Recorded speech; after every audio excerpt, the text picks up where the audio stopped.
Hi everyone, hope you're doing well from wherever you're watching this channel, depending on your time zone. Now the emerging news is that out of about 50 presidential aspirants who submitted their documents to IEBC for clearance, Chebukati has finally cleared 16 presidential aspirants.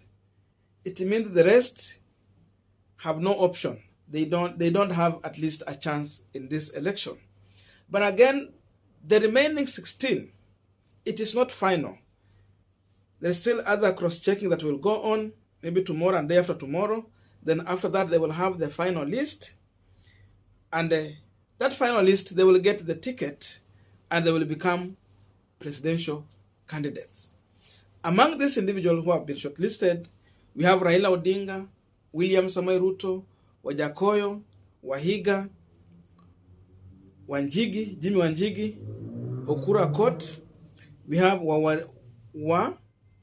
Wairimu, Kadhaga, among others. Surprisingly, the name of Stephen Kalonzo Musyoka is not on that shortlist. So Kalonzo is among those who have been blocked by IEBC not to contest in this election. And the question we are asking ourselves here today, Kalonzo Musyoka is a senior counsel. He knew he is in Kenya, in Azimio la Umoja. But why was Kalonzo Musyoka pushing his documents all the way to IEBC when he understands the law very clear that he will not be cleared because he has an agreement with Azimio la Umoja, and that agreement to expire, it will need about a span of 6 months period. And it's only, is it a month since they registered Azimio, something like that. That is what we want to try and look on this punchline today. And again, we want to understand how Ruto is going to suffer after this move by IEBC. But before we go deep into that, just a quick request. You might be watching this channel, but you have not yet subscribed. So my humble request, please consider subscribing so that any other time once we release a video like this one, you will always get notified. Again, to all our 10 subscribers, I must say thank you so much for your unconditional support. Again, for those who are dropping comment, keep on dropping. And back to our discussion. Now, there could be a possibility that Stephen Kalonzo Musyoka, when he discovered that he might not be a running mate Raila Amolo Odinga, in my view, Kalonzo might have been just looking for another way to justify his reason why he's in Azimio. That he was not willing to be in Azimio, but it is the court that has stopped him from vying for the presidency. And this is to appeal to his supporters in Ukambani region. So that when Kalonzo Musyoka will make the next step, the first thing, Sympathy will go with him. And that means these people are going to go in the direction where Kalonzo Musyoka is heading to. Kalonzo knew that he will be in Azimio. And his running mate, whom we unveiled the other day, he told the Kenyans on TV that when Kalonzo was leaving, he instructed him to make sure that the Wiper aspirants are not throwing their barbs towards Raila Amolo Odinga. That means Kalonzo was sure, and he is in Azimio. He was sure he's going to stay in Azimio. Otherwise, if not, wangeachilia wale jamaa waendelee na matusi yenye walikuwa wanaendelea kuongelea. So Kalonzo knew he's in Azimio, but he was looking for a way to appeal to his supporters so that he will not look like a weak person in Ukambani when Raila decided to go for Martha Karua. So as we are speaking now, if Kalonzo make his appearance in Azimio, it means these people are going to go with him. Because now they will be informed that it is the court that has stopped Kalonzo from running. Otherwise, he was willing to be on ballot.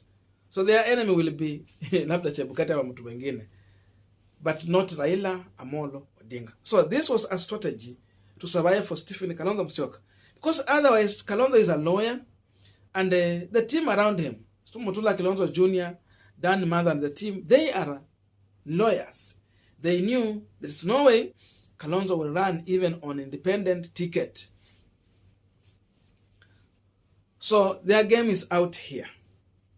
And if Kalonzo has been barred by IEBC, who is the beneficiary of this case and who is the loser? In my view, Kalonzo has made his statement clear that he will not join Azimio. Sorry, he will not join Kenya Kwanza. Sorry for that. And therefore, he's going to stay within Azimio. Some of his supporters and the people running on Wiper ticket, they have been complaining on and again about the expenditure they had to prepare for the campaign materials. The image of Raila Odinga was already there. So going to change that again, it was going to be very costly for these people. And remember, campaigns in Kenya are very expensive. You will need enough resources to have a well-oiled campaign. So these people have already spent money.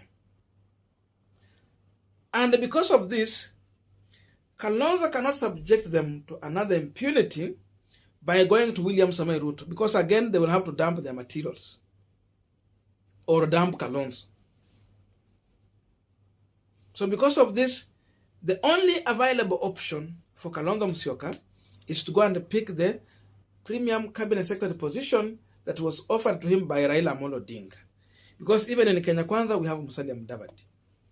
That means if there was any hopes for William Ruto to think that Kalonzo might be on ballot, then they ran all the way to the end and force a runoff.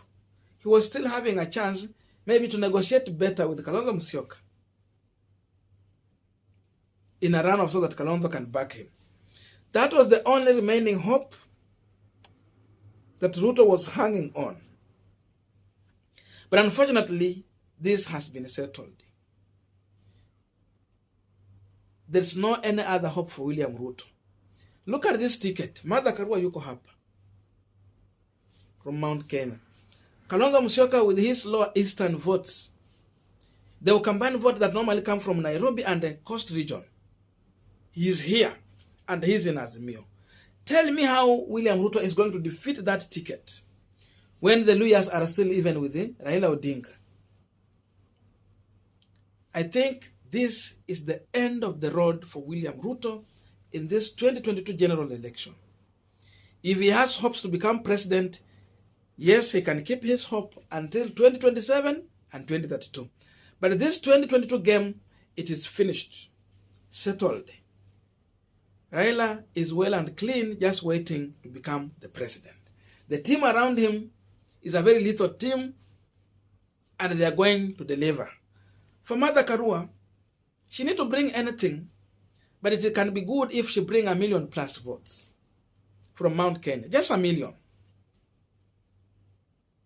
So the assurity Raila has had tonight is now sure of working with the 2 million Ukambani votes in his pocket. In every rally he will be going, the Ukambani votes are in my pocket.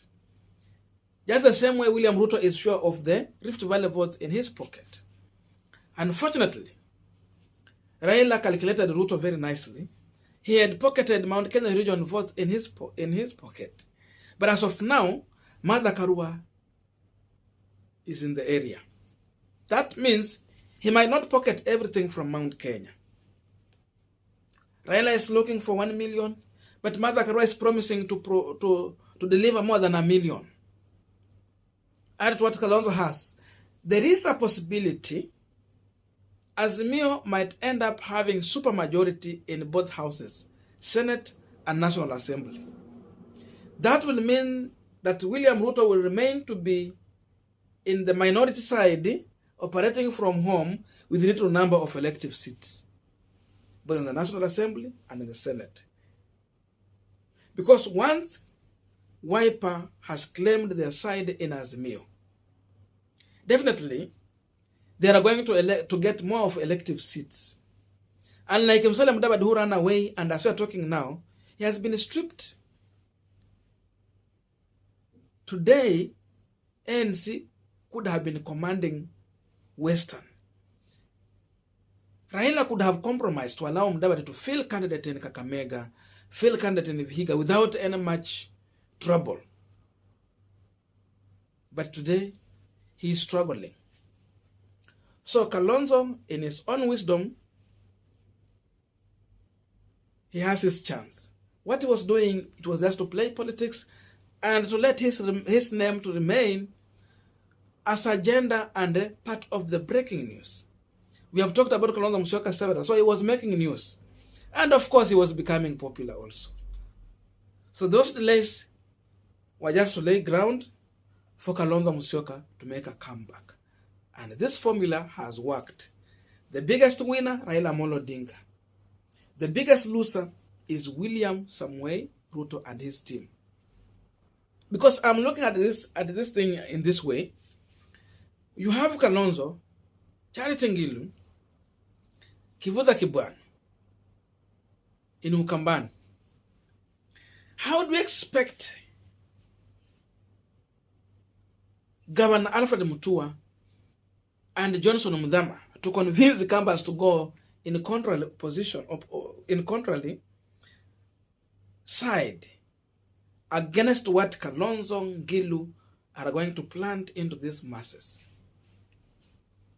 So what is remaining is Kalonzo to come back, declare his interest in Azimio, and plant a sense of direction in Ukambani people as we are heading to the next general election.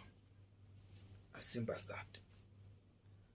So, this election, I'm predicting here, the win will be in round 1.